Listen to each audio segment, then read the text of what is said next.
from the News Channel 5 network. This is OpenLine.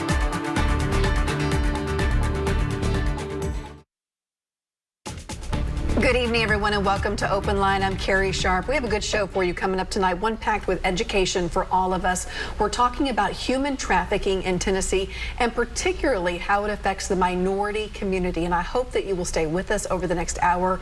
We can all learn so much and maybe help somebody along the way, because Tennessee is really at a crossroads when it comes to human trafficking. Two lovely ladies joining me tonight to walk us through this topic and tell us about a screening of a documentary that is coming up this week at the Bell Court. Let me introduce you to these ladies. First of all, we have Dr. Laura-Ferguson Mimms with the Lynx chapter here in Nashville and Tennessee, and then Margie Quin back from End Slavery Tennessee. Welcome to both of you. Thank you. So Thanks, glad Carrie. to have you here tonight. Margie, you've been on talking about this. It's really been a passion of yours for some time. You're with End Slavery now, and we'll talk about this in a little bit, transitioning soon to the Department of Children's Services. Yes. It's going to be exciting to make that change. I have loved the time that I've spent at End Slavery Tennessee. Really been working on trafficking in the state for probably 12, 15 years with a TBI, with End Slavery Tennessee. And as the Commissioner of Children's Services, I'll have a platform as well to advocate for trafficked youth in the state. Yeah, because that kind of really involves DCS, and we're going to talk about how that all works coming up, and we'll talk more about DCS in just a few minutes. But I really want to focus first on human trafficking and both of your organizations, and I want to start with this documentary that will be shown on Thursday. But first, tell everybody what the Lynx is. I would love to. So first, I'm so excited to be here as the president of the Parthenon Chapter of the Lynx Incorporated. The Lynx is an international organization of over 16,000 women of color who really come together to enrich and sustain the cultural and economic survival and support of people of African descent. The Parthenon Chapter is located here in Nashville, and we've been around for 35 years, really committed and concerned about issues that affect our community. So we had a member to read an article on human trafficking and its intersection with communities of color. Her name is Simone Sheets, and she came to the chapter and said, this is something that we really need to engage in. Like, we know about human trafficking tangentially, but what can we do to really amplify this message and its intersection with communities of color? So we reached out to End Slavery Tennessee, and here we are. Tell us what's happening on Thursday. So on Thursday, there's a documentary by director Sadvi Shri, Surviving Sex Trafficking. The director will be coming in, and we will actually be showing that documentary this Thursday, 6:30. At the Bell Court Theater. We've invited the entire community. You can go on to Eventbrite. There's no fee. Oh, wow. We just need you to register, because it really is about amplification. The more people are aware, the more we can lean on subject matter experts, the more we can help people in our community. And I understand not only will the documentary be shown, but then also a panel discussion. After the 70-minute documentary, there will be a panel discussion with subject matter experts. Margie Quin will be one of those. There will be a whole list of people. If you go to the Parthenon Chapter of the Lynx Facebook page, all of the information is there. It takes you to the link for the Eventbrite, and we're really hoping the entire community will come out and just learn more about this pressing issue. You know, I'm a Nashville native, many of us, born and reared, and it's been incredible to see the growth in the city.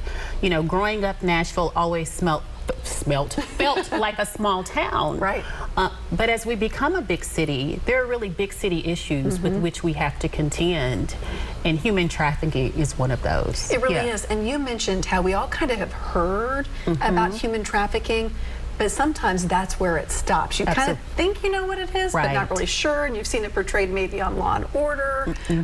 But then you're like, does that really happen here? And Margie, you know so well it does, time and time and time again. Yeah, I always like to start any conversation with what human trafficking actually is, so that everybody's kind of singing off the same sheet of music. And both our Tennessee laws as well as the federal laws say that when a person over the age of 18 engages in a commercial sex act by means of force, fraud, or coercion, that is human trafficking.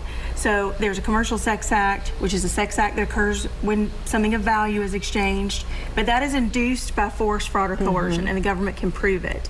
When the person is under the age of 18, a commercial sex act occurs, period. The government doesn't have to prove force or fraud or coercion, just that a sex act occurred, a commercial sex act occurred, and the person was under 18.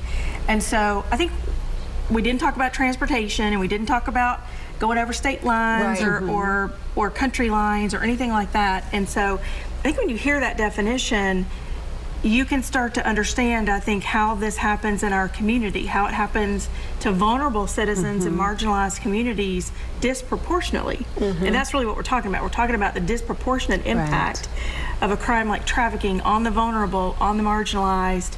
We know it impacts persons of color, LGBTQ populations disproportionately to their population numbers. Because for human trafficking, sex trafficking to occur, there has to be some level of control and manipulation, and to be able to, I mean, you just have to be vulnerable to that. Right? I mean, that's where it starts with, is vulnerability of some sort, whether it be a child or an adult. They're vulnerable. That's right. And they just have to intersect with the wrong person at the wrong time, and then a trafficking occurrence happens. And so that's what's so great about partnering with the Lynx, the Parthenon Chapter, is that we really get to talk about that, not just the headlines, but really dig in a little bit and really tell the community, you know, what it is and where it is and how it's happening, what our community response is. I think that's important too. We all need to understand what the community response is, and if people are really moved and inspired, there are ways to get involved. There are ways to do something about it, because it's going to take a little bit of all of us, I think, to get our arms around it. And that means there has to be a communal understanding of what it is. And then where to go and where to report it, and where do you find help for people. Even if you suspect it, it needs to be reported. Correct. I mean, a lot of people say, well, I don't know, and I don't want to cause trouble, maybe I'm wrong, Don't you hear that all the time? Oh, all the time. And that's why you see something, you say something. That's the Department of Human Services, or Homeland Security's mantra is see something, say something. Better to say something and be wrong than not say something and be wrong. And that's why you can call the Human Trafficking Hotline and report suspicious activity, report concerning activity. And coming out of the pandemic, I think where so many of us were behind closed doors and we didn't see a lot, I know, at least for our agency, we're seeing a record number of referrals. We are surpassing the pre-pandemic numbers. We are seeing the highest numbers of child referrals. We're up to 50% of our referrals are about children under the age of 18. It's heartbreaking. It's gut-wrenching, but the good news is they're being reported.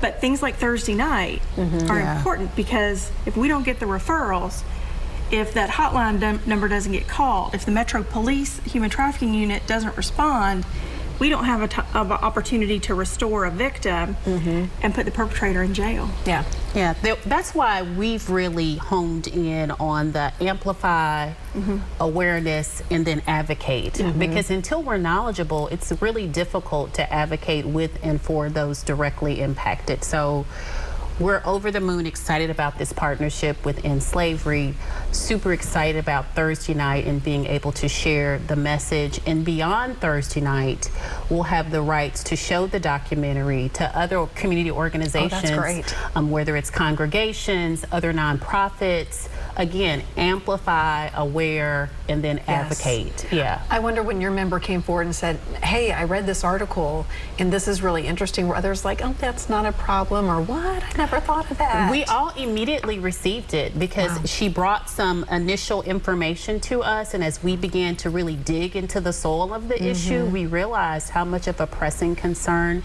it was, and we need people that look like us to share the message with other people, with other, people of color. So we picked up the mantle immediately and knew that it was important. Okay, I want to take a commercial break, but that's where I want to start when we come back, is how does this affect the minority community? So if you have a question, go ahead and please give us a call. 615-737-PLUS is the number. Stay with us. We're coming right back.